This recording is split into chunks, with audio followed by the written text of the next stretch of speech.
قوربان خدمەتتان براکەم. پیارەکەمە بەگەر ئیجازەبی بەڵێ قوربان نازانم ئەگەر لەو ڕزم و ڕزمێن هەیە بەس کاگمەکان کەریم دیارە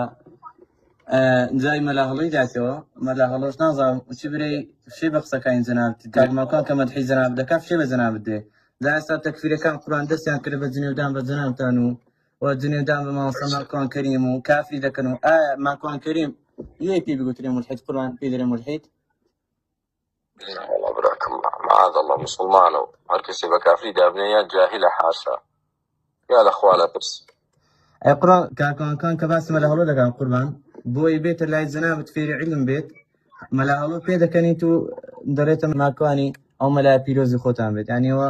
چی بری باکە بزێت کوڕە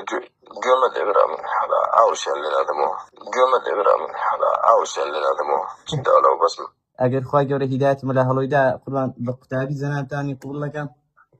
من ئەو مازەرە و گاڵتەجاری من ئەو لێ نادەمەوە بارەکە الله فیک قوربان جا وەڵڵا یەک پرسیارێکم هەبوو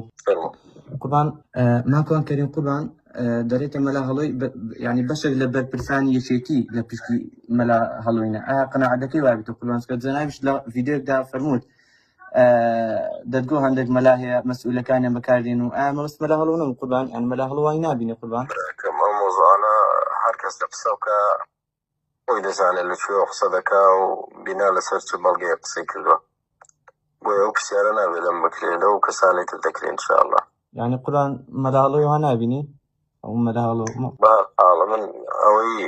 بە حەقم زانی بگوتومە کاکە گیان خوا سەلامەت کرد دێ خۆ سەلامەتی قوربان زۆر خۆشحاڵم کە سەرگە جەنابەتان با سەلامەت خۆ سەلامەت